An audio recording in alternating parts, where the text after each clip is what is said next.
Hello friends, welcome back to our channel AIMS study circle and hopefully आप सभी लोगों की तैयारी ठीक चल रही होगी। अब 29 जून बहुत ज़्यादा दूर नहीं है, राइट। तो आप लोगों की अपनी स्ट्रेटजी बनी चुकी होगी और उसके अनुसार आप लोग तैयारी कर रहे होंगे। हम लोग डिस्कस कर रहे थे मॉडर्न उत्तराखंड, जो शुरू होता है 1815 से लेकर 1947 तक, right. And we have discussed in our earlier lecture about the princely state of Tehri. Tehri राज्य के बारे में हम लोगों ने डिस्कस किया था, ठीक है। So we have reference of various rulers who ruled Tehri state from 1815 up to 1949. Today we are going to discuss about Narendra Shah, and we must not forget that this time period is also known for what? Indian national movement, and the leaders like Gandhi also is about to join this movement. अब Indian national movement और तेजी से आगे बढ़ेगा, तो जाहिर सी बात है कि उसका जो प्रभाव है, जो इम्पैक्ट है, वो ऐसे प्रिंसली स्टेट्स में भी देखने को मिलेगा। And that actually happened in princely state of Tehri also, right, because the subjects, the people of these princely state also become aware. They also aware the real character of the Britishers, and they actually want what? Freedom. They want to end monarchy.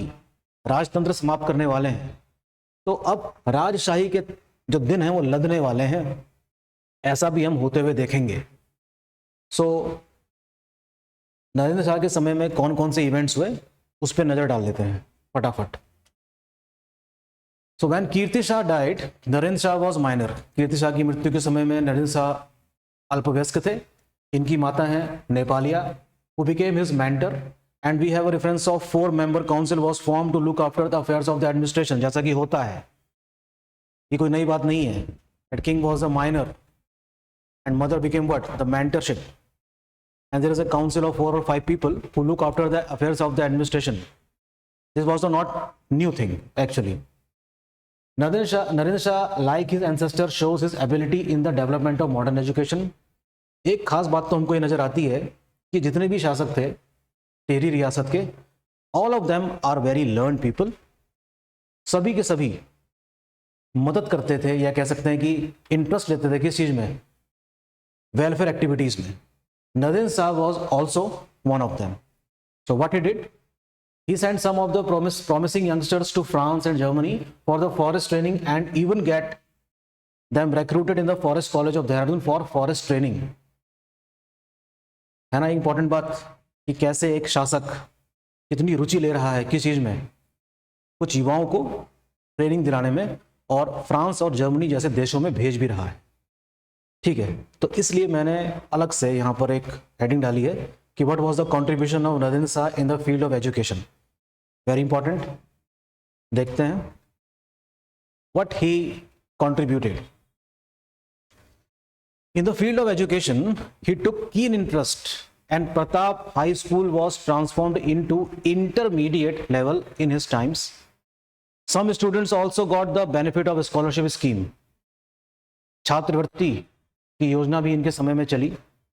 He provided some financial support to the schools located in Lansdowne and of Karnaprayag. Spelling mistake है, इसमें ज़्यादा ध्यान मत दीजिएगा। And even provided a lump sum amount of rupees 1 lakh to BHU, that is Banaras Hindu University, in the memory of his father, along with rupees 6,000 per annum as a financial aid in 1933. ठीक है, तो ये कोई विद्वान व्यक्ति ही इस प्रकार के क्या ले सकता है? फैसले ले सकता है। So that actually done by Narendra Shah also. और ये जो 6,000 रुपये प्रति माह दी जाने वाली जो परंपरा है, ये आज भी चल रही है। This practice even continued today as a scholarship under Maharaja Kirti Shah Chamber of Chemistry established in BHU. Please note down, this is something very important, the contribution of Narendra Shah in the field of education. और ये परंपरा आज भी क्या है? जारी है ना? इंपॉर्टेंट। आगे बढ़ जाते हैं। Now, Narendra Shah also contributed in the field of social welfare also. Like his predecessors, Narendra Shah also inclined toward the welfare of his subjects. He established dispensaries and medical stores in Rajgadi, Devprayag, Uttarkashi, Purola, Tirhi and Narendranagar for medical facilities. तो हम समझ सकते हैं कि इन्होंने चिकित्सा के क्षेत्र में भी कुछ योगदान दिया होगा, ठीक है, which must be considered So what he established various dispensaries and medical stores in different places, that is Rajgadi, Deoprayag, Uttarkashi, Purola, Tehri, Narendranagar, to provide some medical facilities in the remote areas. Very important development. He also laid the road network in his empire to connect important towns. इन्होंने सड़कों का जाल भी बिछाया जिससे कि कुछ प्रमुख जो शहर हैं वो आपस में जुड़ सके. So the Narendranagar in his time was connected to the plain areas. Let's go through those network which connect some major towns of that time. Some of the roads runs parallel to the river Ganga. कुछ सड़कें जो गंगा नदी के समानांतर चलती थी. मुनि की रेती से देवप्रयाग, देवप्रयाग से कीर्तिनगर, कीर्तिनगर से नरेंद्रनगर और नरेंद्रनगर से ओल्ड टेहरी. तो हमको एक सर्किट जुड़ा हुआ नजर आता है इन सभी प्रमुख स्थलों का. और अपने नाम के साथ ही नए शहर की स्थापना करना, ये जो परंपरा है ये इन्होंने भी जीवित रखी. And he also establish a town after his name, that is Narendranagar, which was establish in year 1925. Please note करेंगे इस बात को. Narendranagar was establish in the year 1925. He earn the honorary title of lieutenant of Garhwal rifles by Britishers. अंग्रेजों ने इनको मानद उपाधि दी है. किस चीज की? लेफ्टिनेंट की, गढ़वाल राइफल्स में. Again this is very important about Narendra Shah, right. Now जैसा कि इस लेक्चर को शुरू करने से पहले ही मैंने आपको एक चीज बताई थी कि इस समय इंडियन नेशनल मूवमेंट भी शुरू हो चुका है.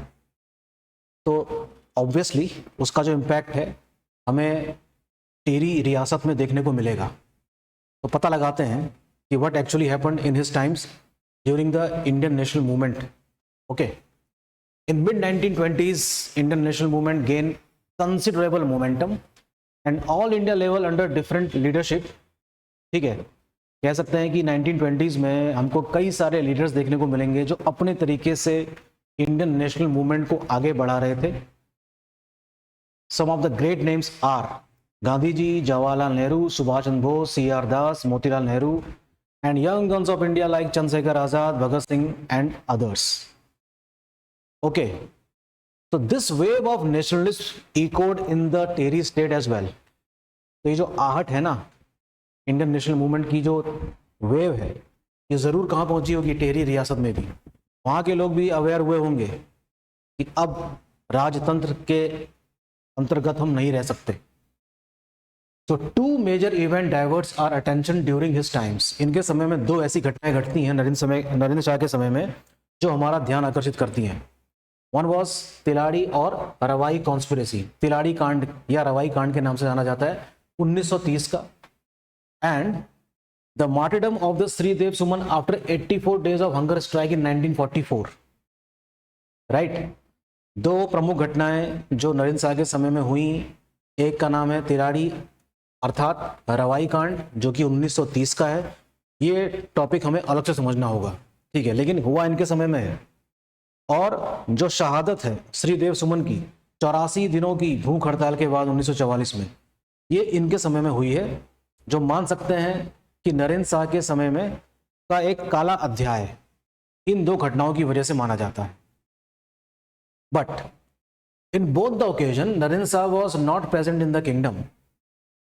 But his representatives and subordinates did not take any action to liberate Sridev Suman, and Narendra Shah left the throne in the favor of his son Manvind Shah in 1948. कहने का मतलब यह है कि when Narendra Shah was not present in the state, तो जो affairs of the state है वो उन्होंने अपने subordinates को के हाथों में छोड़ दिया होगा. But these subordinates himself treated as that they were the king, कि वो स्वयं ही क्या हैं? शासक हैं. और उन्होंने कुछ खास ध्यान दिया नहीं किसको छोड़ने में? श्रीदेव सुमन को छोड़ने में. तो जाहिर सी बात है जो लोग हैं टेरी रियासत के वो आक्रोशित हो गए होंगे. और हम कह सकते हैं कि अब ऐसा समय आ चुका है इंडियन नेशनल मूवमेंट का कि वर्ल्ड वॉर सेकंड भी जारी है. अब ब्रिटिश एम्पायर भी समाप्त होने वाला है इंडिया से. तो ये सारी जो इंपॉर्टेंट इवेंट्स चल रहे थे उन दिनों, तो अब ज़्यादा दिन रह नहीं गए हैं राजशाही के. और इसी पशोपेश में हम देखते हैं कि 1947 में इंडिया आज़ाद भी हो जाता है from Britishers. But the princely state continued और नरेंद्र शाह के समय में ही भारत आज़ाद भी होता है। लेकिन 1948 में ही left the throne in the favour of his son Manvendra Shah. Manvendra Shah के समर्थन में कह सकते हैं कि इन्होंने गद्दी त्याग दी और अब कौन बनते हैं शासक? Manvendra Shah. This question repeated various times that who was the last ruler of princely state Tehri? The answer is Manvendra Shah. ये भी क्वेश्चन एग्जाम में आया कई बार कि हु वाज द फर्स्ट, पहले शासक कौन थे? सुदर्शन शाह। तो ये सारे कुछ इवेंट्स आप प्लीज याद रखिएगा। मेरे सिर्फ 15 या 20 मिनट के लेक्चर से कुछ नहीं होने वाला। ये लेक्चर सिर्फ आपको अटेंशन डाइवर्ट करने के लिए है कि प्लीज इन टॉपिक्स को भी जरा देख लीजिएगा, राइट।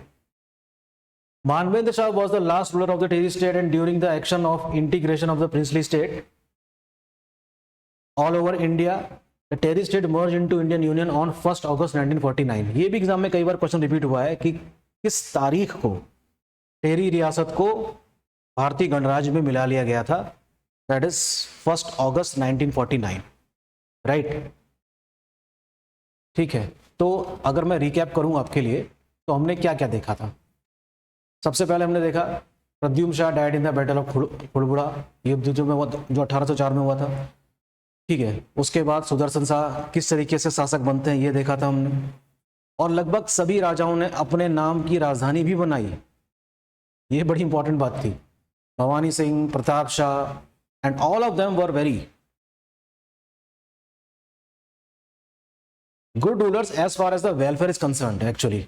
ठीक है, एग्जाम में क्वेश्चन देखिए क्या आ सकता है कि who earn the title of companion of India and the night commander, जो कि ब्रिटिश ने उपाधि दी थी किसको? कीर्ति शाह को। और इसके बाद नाम आ जाता है किसका? नरेंद्र शाह का। और नरेंद्र शाह के समय में तो हम देखते ही हैं कि कैसे इंडियन नेशनल मूवमेंट की जो वेव है इंडिया के हर पार्ट में चली जाती है और एक सेंस ऑफ अवेयरनेस क्रिएट करती है ब्रिटिश गवर्नमेंट के खिलाफ।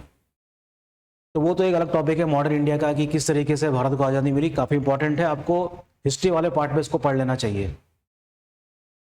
ठीक है, तो होपफुली आपको ये सारे टॉपिक समझ में आ रहे होंगे। जाते जाते मैं आपको एक मैप दिखाता हूँ, ये भी एक उत्तराखंड का ही मैप है। जो लोग पहली बार एग्ज़ाम दे रहे हैं इस बार, फर्स्ट टाइमर जो पहली बार एग्ज़ाम दे रहे हैं उत्तराखंड पीसीएस का, तो ज़रूर वो उत्तराखंड का मैप कई बार देखें। ठीक है, जैसे देखिए Tehri Garhwal, Rudraprayag, Almora and Bageshwar are 4 district which does not share their boundary from either of the state of India or from international boundary. So these are totally internal district of Uttarakhand. ये पूरी तरीके से क्या है? आंतरिक जिले माने जाते हैं, माने जाते नहीं हैं टिहरी, गढ़वाल, रुद्रप्रयाग, अल्मोड़ा एंड बागेश्वर और द इंटरनल डिस्ट्रिक्ट। एक काम और करना है आपको, which are those districts which shares the boundary with Tibet and Pithoragarh, sorry and Nepal. ये सब भी आपको देखना होगा। सबसे बड़ा कौन सा जिला है, सबसे छोटा कौन सा है, इसको डिसेंडिंग और असेंडिंग ऑर्डर में लगाने के लिए आ सकता है। Which district sharing the maximum boundary with the state of UP? These are some of the important questions which are asked generally by the Public Service Commission in almost their all exams. तो ये new commerce के लिए मैं बता रहा हूं आपको कि प्लीज उत्तराखंड का मैप आपको रटा हुआ होना चाहिए कि मैप से भी आपको 2 से 3 से यहां तक कि 4 क्वेश्चन भी मिल सकते हैं, right. Have a look in this map. सबसे लंबी सीमा कौन बनाता है, इस तरीके से कई सारे फैक्ट्स हैं उत्तराखंड के मैप से रिलेटेड।